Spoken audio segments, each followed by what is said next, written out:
Halos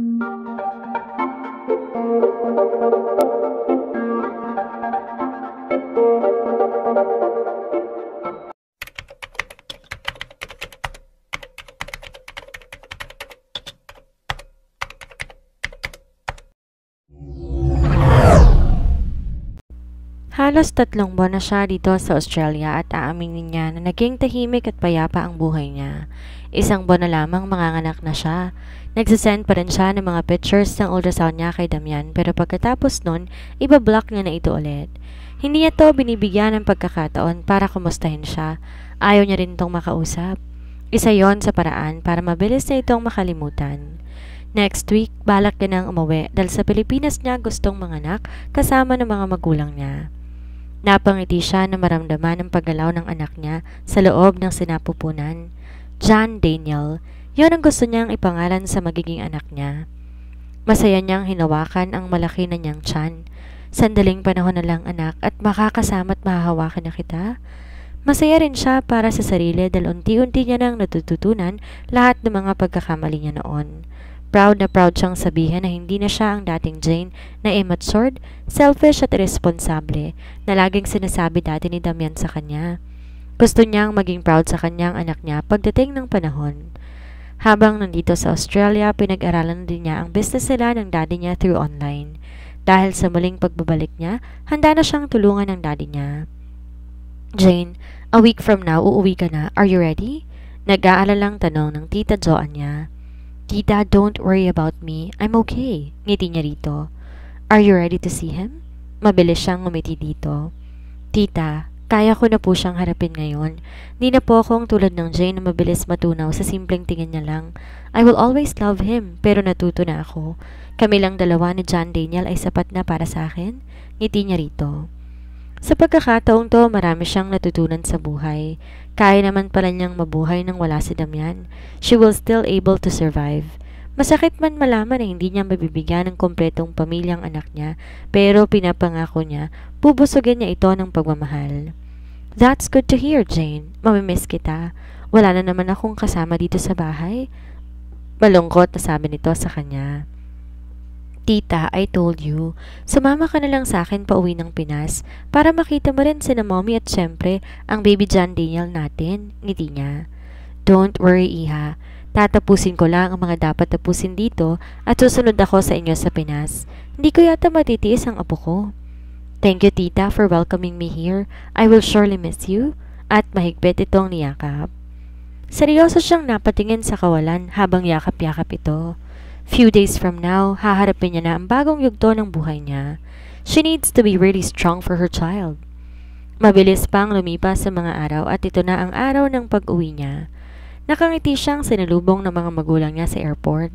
Ang anak ko, magiging mommy na rin talaga. Ang laki-laki na ng tiyan mo.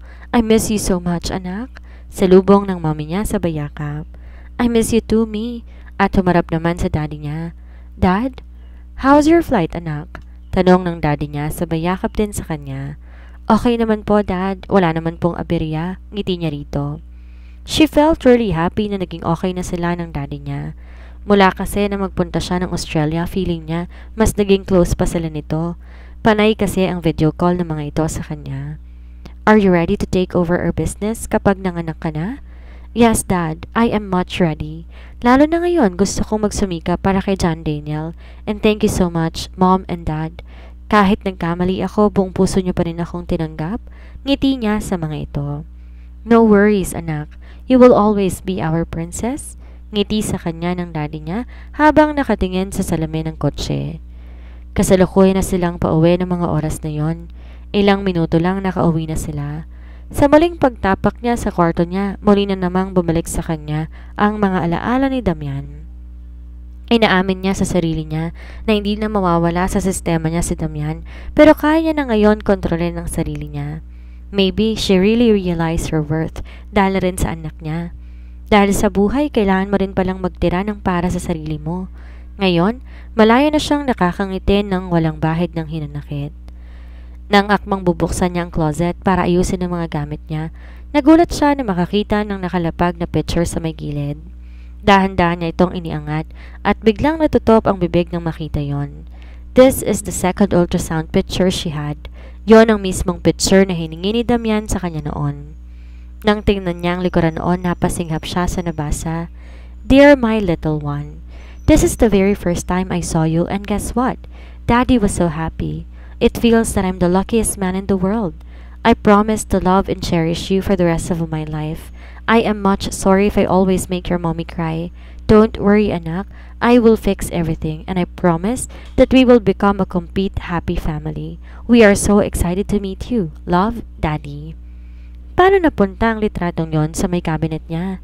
Si Damian ang naglagay niyan dyan. Biglang sabi ng mommy niya na hindi niya na malayang nasa may likuran na pala niya. Ho? Lagi siyang pumupunta rito, tinahanap ka sa amin ng daddy mo. Gusto niyang malaman kung saan ka nagpunta. Pero dahil sa kahilingan mo, hindi namin sinabi sa kanya. Pero dahil miss na miss ka niya, pinayagan namin siyang pumasok sa kwarto mo. Sorry anak ha, naawa na kasi kami sa asawa mo. Seryosong sabi ng mommy niya. Bakit gustong malaman ni Damian kung nasaan siya? Gusto ba siya nitong puntahan? Pero bakit? Okay lang Mi, baka gusto lang niyang makita ng personal ang kalagayan ko.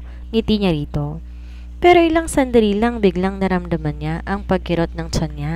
Pero agad naman tong nawala kaya pinagsawalang bahala niya lamang ito.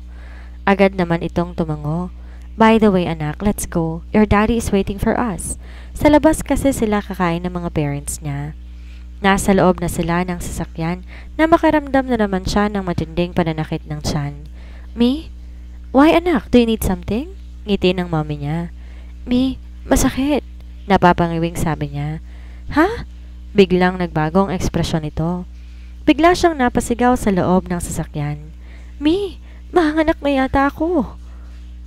It's a healthy baby boy. Congratulations, Mrs. Montemayor. Masayang sabi sa kanya ng doktora na nagpaanak sa kanya.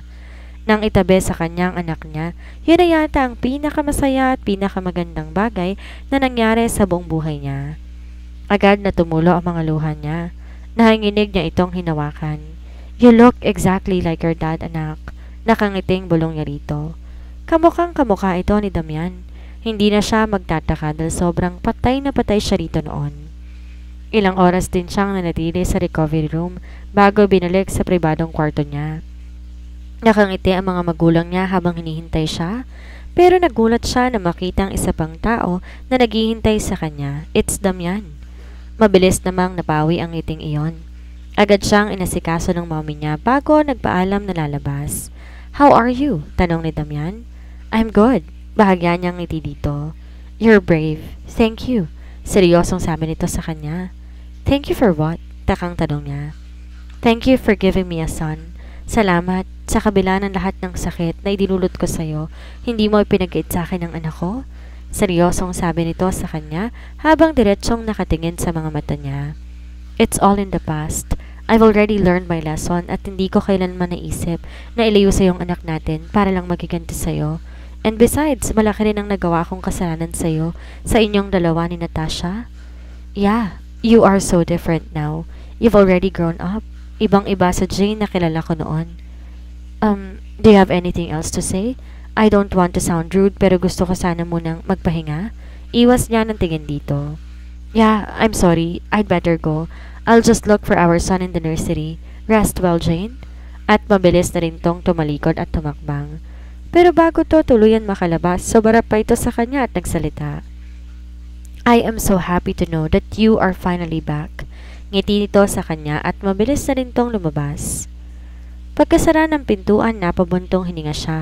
Tama nga ba ang naging desisyon niya na huwag ilayo ang anak niya sa taong nagdulot sa kanya ng sakit? Pero kapag naiisip niya ang anak niya at sinasantabi niya ang pinagdadaanan, mas importante para sa kanya na makilala ng anak niya ang ama nito.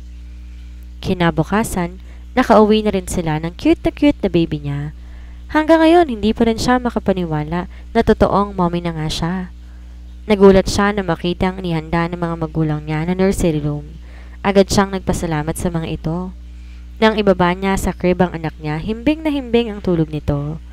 Hindi talaga may pagkakaila na malaki ang nakuha nitong feature sa ama nito. Masaya na itong kinuhanan ng pictures at ginawang wallpaper sa cellphone niya. Hindi naging madali ang unang linggo niya.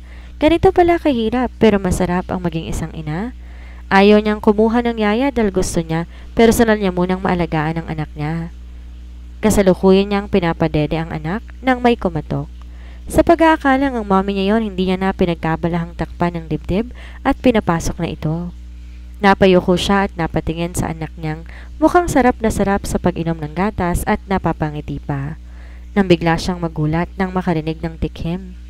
Nang mag-angat ng tingin, lalong nadoble ang panlalaki ng mga mata niya. Diretso lang kasi ang mga mata nito sa kanya. Mukhang sarap na sarap si baby. Ngiti nito. Hindi niya alam kung saan ba talaga to nakatingin. Kung sa anak ba talaga niya o sa may dibdib niya. Pwede bang tumalikod ka muna? Pakiusap niya rito. Agad namang nangunot ang noon nito sabay iling, pero agad din namang tumalikod. Ilang minuto lang inihiga niya na ang mahimbing niyang anak sa crib. Inayos muna niya ang sarili bago humarap kay Damian. Are you still shy, Jane? Don't you remember na ako ang unang nakakita at nakatikim niyan? Ngisi nito sa kanya. Agad siyang pinamulahan ng mukha. Hindi niya na lang pinansin ang sinabi nito. Mali ang timing mo. Tulog na si baby. That's fine. I'm already happy to see both of you. Titig nito sa kanya. Hindi siya nakaimik sa sinabi nito. Umupo lang siya sa gilid at sinimulang ayusin ang mga gamit ng anak niya. Jane? Napaangat ang tingin niya rito. Why? Are you still mad at me? Hindi ko alam kung may karapatan akong magalit sa'yo sa kabila ng lahat ng nagawa ko. Jane. At umupo to sa may harapan niya at kinuhang isang kamay niya. Nagkamali rin ako. Pinahirapan kita. Sinaktan ko ang damdamin mo ng paulit-ulit kahit wala ka namang ibang ginawa kundi mahalin ako. Seryosong sabi nito sa kanya. Agad naman niyang binawi ang kamay. Huwag na natin pag-usapan ng nakaraan. Ang importante, masaya ka na ngayon kasama ng taong mahal mo? No, I'm not with the woman I love right now. Titig pa rin ito sa kanya. Why? What happened to Natasha? I thought you two are okay.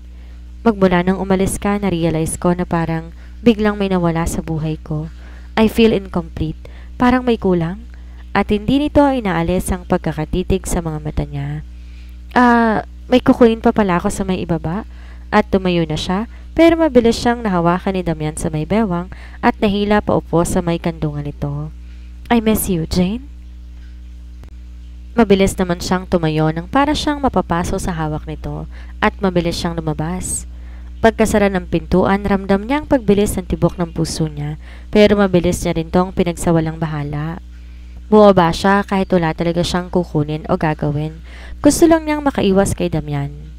Ilang minuto lang narinig niya ang iyak ng anak niya, pero bigla rin tong tumigil. Nang bumalik sa kwarto, nagulat siya sa nadatnan. Kalong-kalong ni Damian ang anak nila at masayang kinakausap. Para naman itong naiintindihan ng anak dahil nakikita niya ang pangiti nito. I'm your daddy. I love you so much, son. At hinalikan ito sa may noo. Kung sana'y mahal din siya ni Damian, magiging mas masaya sana at buo ang pamilya nila. Ilang sandali lang nakatulog na ang anak sa bisig ng ama nito. Sinabi niyang ibaba na lang ito sa may kama. Jane? Tawag sa kanya ni Damian habang inaayos niyang pagkakahiga ng anak. Jane, magsama na tayo ulit. I want to be with my son every day. Malalim siyang napabuntong hininga bago humarap dito. Damian, you can still go here every day if you want, pero hindi ko mapagbibigyan ng hiling mo. At isa pa, hindi ba't formal na tayo naghiwalay? No, Jane. You are still married to me? What do you mean? Kulot noong sabi niya. Ipinahinto ko ang process ng annulment natin. Bakit mo yun ginawa? Yun bang dahilan kung bakit di pa kayo nagkakaayos ni Natasha? Damn, Jane! Mariing sabi nito. Agad siyang napatingin sa anak at kita niyang nagulat ito, pero mabilis ding bumalik sa pagkakatulog. Agad niyang hinila si Damian papunta sa may veranda ng kwarto. Ano ka ba, Damian? Nagugulat sa iyong anak ko eh. Ines na sabi niya. Pwede mo bang tigilan na ang palaging pagsisingit ng pangalan ni Natasha dito? Galit na sabi nito. I'm sorry ha, kung nadadami ang pangalan ng mahal mong... Shut up, Jane! Hindi mo ba talaga naiintindihan na this is only between you and me at hindi tungkol sa ibang tao? Nakakalimutan mo na rin ba, Damian, na ang ibang taong tinutukoy mong dahilan kung bakit ni minsan hindi mo ako tinanggap at nagawang mahalin kahit pa mag-asawa na tayo? Bigla na namang bumalik sa mga alaala niya ang pait at kirot. Jane, please, let's not talk about other people. Mga magulang na tayo ngayon, gawin natin ang mas nararapat. Tama ka. Mga magulang na nga tayo ngayon, kaya sana naiintindihan mo na hindi na lang to tungkol sa ating dalawa, tungkol na lamang to sa anak natin. Ayaw mo bang bigyan ng buong pamilya si Daniel? Damian, hindi lahat ng buong pamilya masaya. Bakit mo ba pinipilit ngayon yan ha? Tell me, na-realize mo bang mahal mo pala ako? Taas kilay niyang tanong dito. Jane, answer me, seryosong sabi niya. Tinitigan lang siya nito pero hindi makasagot. Nakaramdam na naman siya ng pamilyar na kirot sa dibdib. See, hindi ka makasagot. Dahil pinapangunahan mo na naman kasi ako. Jane, nung nawala ka, parang nawalan ng kulay ang mundo ko. Hindi ko alam kung nasanay lang akong lagi kang nandyan o kung wag mo nang ituloy, please. Wag mo nang pilitin pa ang sarili mo, Damian. Tanggap ko na eh. Tanggap ko na kahit kailan hindi mo ako mamahalin, kaya please lang. Wag mo na sana ulit guguluhin ang puso't isip ko. Wag mo na akong paasahin sa mga bagay na ikaw mismo sa sarili mo hindi ka sigurado. Galit niyang sabi dito. Mabilis siyang napalingon sa anak niya nang marinig niya itong umiyak. Akmang magsasalita pa ito pero agad niyang pinuntahan ng anak at di na hinintay si Damian na makapagsalita. Aalis na ako, babalik na lang ako ulit. Paalam ni Damian at mabilis na lumabas. Kita niyang lungkot sa mga mata nito pero hindi niya sigurado kung dinadaya na naman siya ng mga mata niya. I'm sorry Damian, hindi na akong dating Jane na marupok at mabilis na bumigay sa'yo. Habang si Damian naman inis na inis, hindi man lang siya nito hiniyaang makapagsalita. Pagkaalis sa bahay ni na Jane, dumiretso siya sa bar ni Ralph. Isang shot nga, sabi niya sa bartender na naroon nang biglang may tumapik sa balikat niya. Hey bro, you look upset. Si Jane na naman ba? Biglang sabi ni Ralph at tumabi sa upuang katabi niya at sumenyas na isang shot sa bartender. Hindi siya sumagot, ininom lang ang laman ng basong hawak. Alam mo bro, kasalanan mo rin, torpe ka kasi. Nung inahabol ka nung tao, nag-iinarte ka. Ngayong nakapag-move on na siya sa'yo, saka mo naman siya hinahabol. Seryosong sabi nito sa kanya habang umiiling-iling. You know the situation, right? Inayos ko lang ang lahat bago ko tuluyang magtapat sa kanya. Eh ngayon, naayos mo ba? Damian, Natasha is desperate. Hindi nga natin alam kung tuloy nang na-depress yung tao eh. Bakit ba habulin ka ng chicks bro? Malaki ba yan? Pasilip nga? Ngisi nito sa kanya. Tinaliman niya lang ito ng tingin at tinaas naman ito ang dalawa nitong mga kamay, tanda na sumusuko ito. Damn, paano kung ayaw niya na sa akin? What should I do? Kunot noong tanong niya. E di ligawan mo, suyuin mo hanggang sa magustuhan ka ulit niya. Ganyan naman ang gusto ng mga babae, hindi ba? Mukha kasi siyang galit sa akin eh. I miss her so damn much. Frustrated na sabi niya. Eh, yung anak mo pala bro, kamusta na? Bigla naman siyang napangiti at ipinakita dito ang pictures ng anak niya. Look at him bro, he looks exactly like me, ngiti niya. Agad naman itong tinignan ng pictures. Bro, ang ganda pala ng lahi mo, buntisin mo rin ako papa, ngisi nito sa kanya. Gago. Ilang sandali lang nagpaalam na rin to sa kanya, habang siya ay masayang tinitingnan ng picture ng anak niya. Don't worry anak, hindi ko susukuan ng mommy mo hanggat hindi tayo nakukumpleto. Kausap niya sa larawan. Nang umuwi siya, dumaan pa siya sa bahay nila Jane pero hindi na siya pumasok. Tumingala lang siya sa itaas ng kwarto nito ngunit mula sa labas, kita niyang nakabukas na ilaw at dinig niya ang pag-iyak ng anak niya. Mapait siyang napangiti. Maraming what ifs na pumapasok sa isip niya.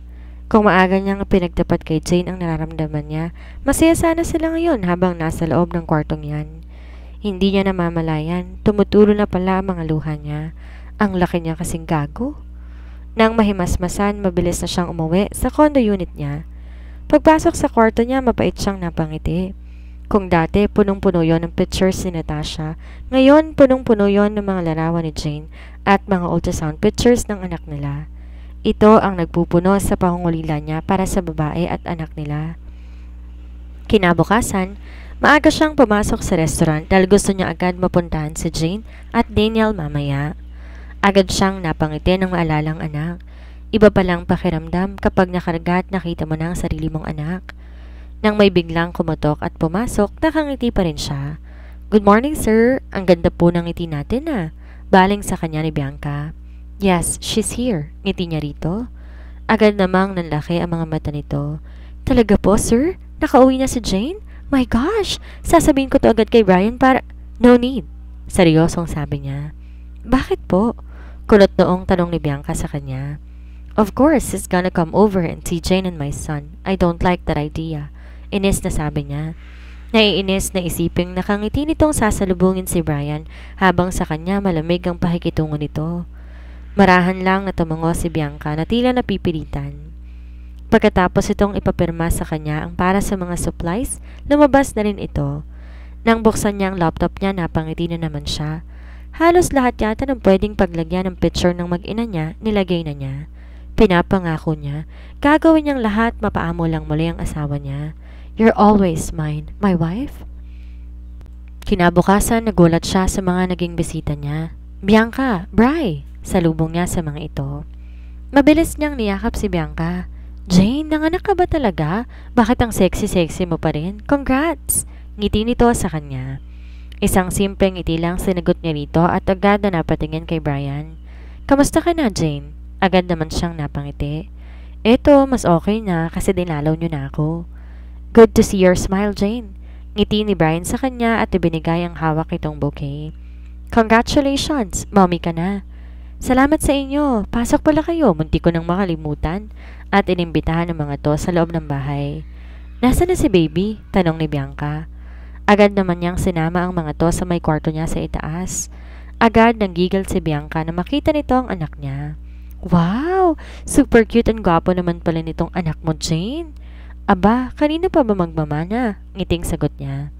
Pero biglang natigilan si Bianca at nagkatinginan silang tatlo ni na Brian. Para naging awkward naman ang sitwasyon sa kanilang tatlo. Brian kargain mo naman si baby. Nakangiting sabi ni Bianca para mag-iba ang ihip ng hangin. Mabilis namang lumapit si Brian, dahan-dahang kinuhang anak niya.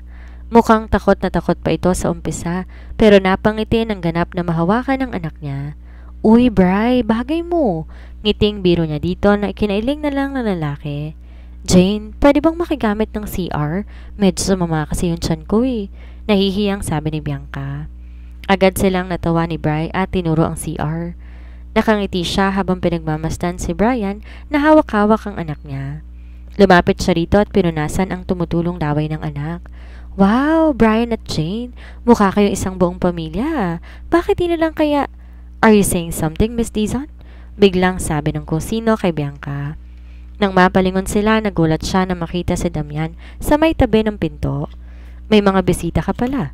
Seryosong sabi ni Damian at nakatitig lang kay Brian habang hawak-hawak ang anak nila. Yeah, and I hope na okay lang sa'yong bisitahin namin si Jane. Sagot ni Brian kay Damian. Yes, wala naman sigurong problema kung bibisitahin ako ng mga kaibigan ko. Isa pa, this is my house. Tara, Brian and Bianca, nag-bake ako ng... Ay, si mommy pala ng masarap na carrot cake. At kinuha ng anak niya kay Brian at nagpatiuna na sa pagbaba. Naging tahimik lahat habang nasa may dining area sila at busy kumakain ng merienda. Jane, kailan mo naman balak magpabinyag? Ninang ako ha? Ngiti ni Bianca sa kanya. Oo na. We still haven't talked about it. Kami ang magdedesisyon sa bagay na yan. Biglang putol ni Damian sa sasabihin niya. Napatango na lang si Bianca. Ilang minuto pa, nagpaalam na rin ang mga ito na aalis. Agad siyang umakyat sa kwarto at nilapag sa crib ang anak bago hinarap si Damian na nakasunod lang sa kanya. What's your problem? Bakit kailangan mong ganunin ang mga bisita ko? Ines na sabi niya. What? I didn't say something wrong. Sinasabi ko lang kung anong totoo na hindi pa natin... You are being rude. Pwede ba? Stop acting like a husband. But let me remind you, Mrs. Montemayor, I am still your husband. Maybe you're right. You're still my husband, pero alam nating dalawa na sa papel lamang yon. Kaya pwede ba? Know your limitations. Huwag kang basta-basta nakikialam na lang sa mga desisyon ko. You can leave. Nagpapahinga na si Daniel at tinalikuran na niya ito.